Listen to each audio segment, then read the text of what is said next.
Hi, it's Chandi from ExpressionFiberArts.com, and today I'm going to show you how to do a cable cast on. To work a cable cast on, start with a slip knot on your needle, and you're going to go ahead and knit one stitch to get started.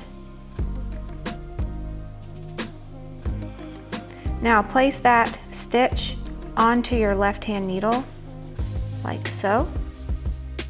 Alright, let's begin the cable cast on. Insert your right needle between those two stitches. Go ahead and knit through there. Pull up that loop, twist it, and place that onto your left hand needle.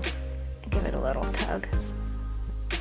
To continue on, insert your right needle between those two stitches,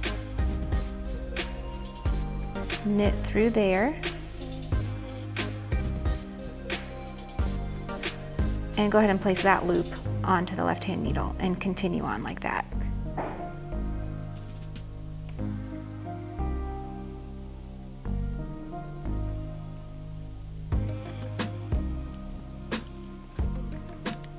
Be sure to follow me for even more helpful tips and tricks, and I'm going to see you in the next video. Bye-bye.